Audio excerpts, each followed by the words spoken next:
በአንድ ምሽት ሁለት የቅርብ ጓደኛሞች በካናዳ ጥቅጥቅ ያለ ደን ውስጥ እየተዘዋወሩ ሳለ በድንገት አንድ ትልቅ የወርቅ ማዕድን አገኙ። ነገር ግን ይህ ወርቅ ከተገኘ ጥቂት ሰዓታት በኋላ የብዙ ሰዎችን ሕይወት የቀጠፈ አስከፊ አደጋና ተያያዥ አደጋዎችን አስከትሏል። ዛሬ በካናዳ እስካሁን ድረስ የሚነገረውን የጠፋው የሌመን ማዕድን አፈታሪክን እነግራችኋለሁ።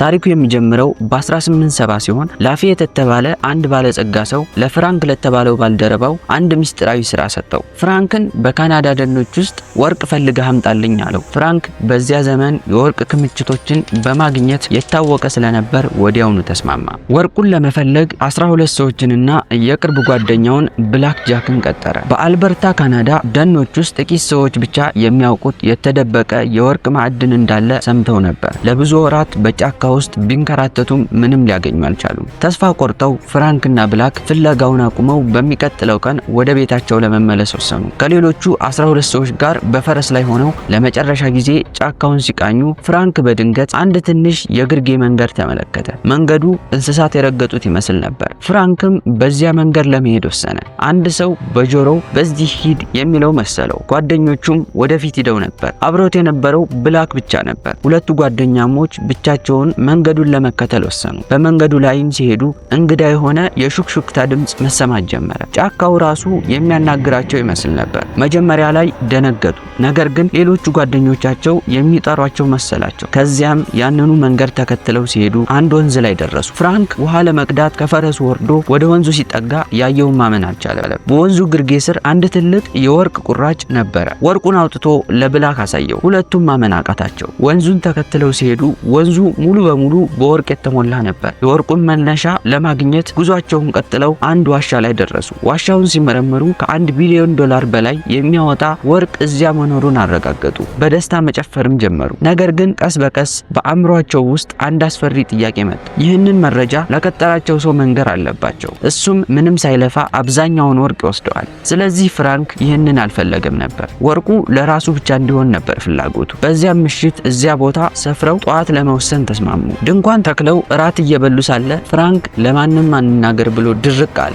ብላክ ግን ታማኝ ሰው ስለነበር የተቀጠርነው ለዚህ ነው፣ ለባለቤቱ መንገር አለብን አለ። ክርክራቸው ቀጥሎ ወደ ጸብ አደገ። በሌሊቱ ውስጥም እርስ በርስ ይጮሁ ነበር። በመጨረሻም ብላክ ተቆጥቶ ነገ እንነጋገርበታለን አለና ወደ ድንኳኑ ገብቶ ተኛ። ፍራንክ ግን ቁጣው አልበረደለትም። በወርቁ ምክንያት በጣም ሀብታም መሆን እንደሚችሉ እያሰበ በንዴት ታውሯል። መጥረቢያውንም አንስቶ ወደ ብላክ ጃክ ድንኳን ገባና በጓደኛው ራስ ላይ አሳረፈበት። ብላክም እዚያው ቦታ ህይወቱ አለፈች። ፍራንክ እጆቹ በደም ሲጨማለቁ ሲያይ በጣም ደነገጠ። ምን እንዳደረገ ሊገባው አልቻለም። በዚያው ቅጽበት ከጫካው ኃይለኛ ንፋስ መጣ። የእንስሳትና የወፎች ድምጽ ጀመረ። ቅጣትህን ታገኛለህ የሚል ሹክሹክታ በጆሮ ሰማ። ፍራንክም በጣም ፈራና በፈረሱ ሸሸ። ድምጹ ግን አላቆመም። ከጫካው ወጥቶ አቅራቢያው ወዳለ ከተማ ሲደርስ ድረስ መሮጡን አላቆመም። ከተማውም ሲደርስ ድምጹ ጠፋለት። ፍራንክ ግን አሁንም በፍርሃት ውስጥ ነበር። የተከሰተው ነገር ከተፈጥሮ በላይ የሆነ ኃይል እንደሆነ ማመነ። ምናልባትም የጓደኛው የብላክ መንፈስ ሊበቀለውን እየፈለገ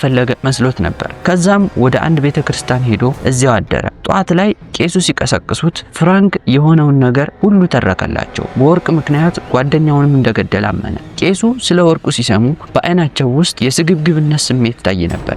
አይዞህ፣ አትፍራ፣ አንተ ራቅ ብለህ ሂድ፣ እኔ እጄ ጓደኛህን ቀብሬ ነፍሱን እታደግልሃለሁም አሉት። ነገር ግን የቄሱ እውነተኛ ዓላማ ወርቁን መውሰድ ነበር። ፍራንክም ተረጋግቶ ከዚያ አካባቢ ለዘላለም ጠፋ። ከዚያ በኋላ ቄሱ ጆን የተባለ ጓደኛውን ቀጥረው ወርቁን እንዲፈልግ ላኩት። ጆን የጫካ መንገድ አዋቂ ነበር። በጥቂት ሰዓታት ውስጥ የፍራንክንና የብላክን ድንኳን አገኘ። የብላክንም ሬሳ አገኘው። ነገር ግን ወደ ቦታው እንደደረሰ የሹክሹክታ ድምጽ መሰማት ጀመረ። መጀመሪያ ላይ ወፍ መስሎት ነበር። ድምጹ ግን እየጨመረ መጣ። ከዛም ጆን ሬሳውን መቅበር ጀመረ። በሚቆፍርበትም ጊዜ ድምጹ እየባሰ መጣ። ሬሳውን ቀብሮ ድንጋይ ከከመረበት በኋላ ወርቁን መፈለግ ጀመረ። ነገር ግን አንድ ሰው ጮክ ብሎ ሲስቅበት ድንገት ሰማ። ከዛም በኋላ ጆን ሁሉንም ነገር ትቶ ወደ ከተማ ተመለሰ። ለቄሱ ያጋጠመውን ሲነግረውም ቄሱ የአእምሮ ጭንቀት ነው ብለው አሳመኑት። ጆን ለሁለተኛ ጊዜ ከ4 ሰዎች ጋር ወደዚያ ቦታ ተመለሰ። ነገር ግን ሲደርሱ አንድ አስደንጋጭ ነገር ገጠማቸው። ሰፈሩ ሙሉ በሙሉ ተጠራርጓል። ደም የነካውም ድንኳን ጠፍቷል። ጆን በሬሳው ላይ የከመረው ድንጋይም አልነበረም። ማንም በሌለበት ጫካ ውስጥ ይህ መሆኑ ጆንን አስገረመው። የብላክን መንፈስ ወርቁን እየጠበቀ እንደሆነ አመነ።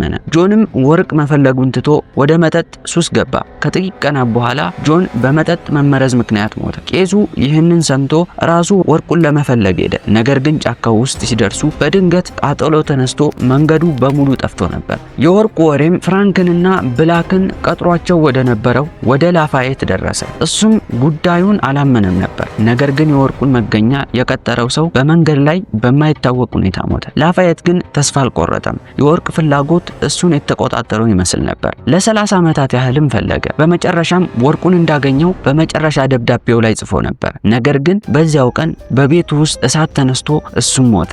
ይህ ክስተት ሁሉም ሰው ማዕድኑ የተረገመ መሆኑን እንዲያምኑ አደረገ።